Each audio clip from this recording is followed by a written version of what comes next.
भगवान शिव ने रुद्र रूप धारण करके कैलाश में निवास प्रारंभ किया। माता शक्ति ने दक्ष पुत्री सती के रूप में अवतार धारण किया तथा शिवसंगिनी बनकर कैलाश में पदार्पण किया। अनेक लीलाओं के उपरांत शिवसंगिनी सती की 27 बहनों का विवाह अत्रि अनसुया पुत्र चंद्र से हुआ। चंद्र अपनी प्रियतमा रोहिणी के मोहजाल में फंसकर दक्ष शाप से पीड़ित होकर रोगी बना एवं शिव की आराधना से पुनः स्वस्थ हुआ।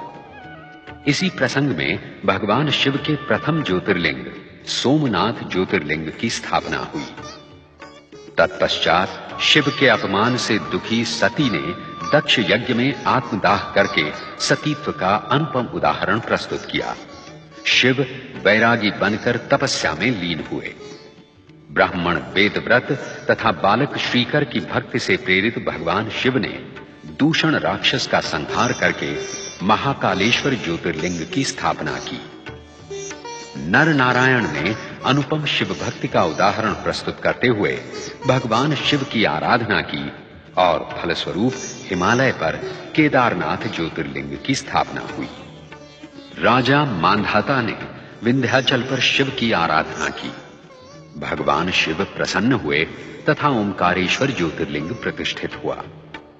तत्पश्चात माता शक्ति ने हिमालय पुत्री पार्वती के रूप में जन्म लेकर शिवाराधना की, कठोर तपस्या की तथा भगवान शिव ने अनेक परीक्षाओं के पश्चात देवी पार्वती का वरण किया।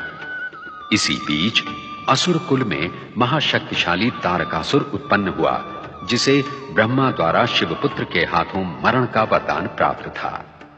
अनेक प्रार्थनाओं एवं प्रतीक्षाओं के पश्चात शिवपुत्र कार्तिकेय विचित्र परिस्थितियों एवं परिवेश में उत्पन्न हुए। 6 कृत्तिकाओं तथा देवी गंगा द्वारा उनका लालन पालन हुआ। समय आने पर शिवपुत्र कार्तिकेय के हाथों दुष्ट तारकासुर का संहार हुआ। तत्पश्चात माता पार्वती की पुत्र कामना गणेश के रूप में फलीभूत हुई। शिव के त्रिशूल से गणेश का शिरच्छेद हुआ। तदुपरांत शिवेच्छा ही से वे गजानन गणेश बने। कार्तिकेय सदा के लिए दक्षिण के श्रीशैल पर्वत पर चले गए। उन्हें पुनः कैलाश लाने के लिए शिव पार्वती को भील भीलनी, अर्जुन एवं मल्लिका का रूप धारण करना पड़ा और इसी प्रसंग में मल्लिका अर्जुन ज्योतिर्लिंग की स्थापना हुई। भगीरथ की आराधना सफल करके शिव ने गंगा को शीश पर धारण किया तथा गंगाधर बने। गंगा के द्वारा सहस्रों सगर पुत्रों का उद्धार हुआ। ऋषि गौतम तथा देवी अहिल्या की आराधना से प्रसन्न होकर भगवान शिव ने त्र्यंबकेश्वर ज्योतिर्लिंग की स्थापना की।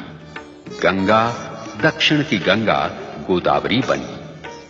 अपने प्रिय भक्त सुप्रिय का उद्धार करने हेतु दारुक राक्षस का वध करके भगवान शिव ने नागेश्वर ज्योतिर्लिंग की स्थापना की। अभिमानी रावण का गर्व हरण करके शिव ने देवताओं की प्रार्थना पर आरोग्य प्रदायक वैद्यनाथ ज्योतिर्लिंग की स्थापना की। शिव ने विष्णु अवतार श्री राम को लंका विजय का आशीर्वाद प्रदान करने हेतु दक्षिणी समुद्र तट पर रामेश्वर ज्योतिर्लिंग प्रतिष्ठित किया। कुंभकर्ण कर्कटी पुत्र भीमासुर से अपने भक्त सुदक्षिण की रक्षा करके शिव ने अपनी क्रोधाग्नि से उसे भस्मीभूत किया और इस प्रकार भीमाशंकर ज्योतिर्लिंग की स्थापना हुई। और फिर अपनी आराधिका घुष्मा के दुख का अंत करके शिव ने उसके मृत पुत्र को पुनर्जीवित किया और घुष्मा की प्रार्थना पर घुष्मेश्वर ज्योतिर्लिंग प्रतिष्ठित हुआ। शिव महापुराण की महानता एवं महिमा का संपूर्ण वर्णन एवं प्रदर्शन असंभव है। हमने तो अपनी शिव भक्ति को ही इस धारावाहिक के माध्यम से शिव चरणों में समर्पित किया है। शिव महापुराण के इस अंतिम दृश्य में भगवान विष्णु के अंशावतार बाल ऋषि सनत कुमार शिव महापुराण का दार्शनिक महात्म्य उन 6 अध्येता ऋषियों के सम्मुख प्रस्तुत कर रहे हैं जो शिव दर्शन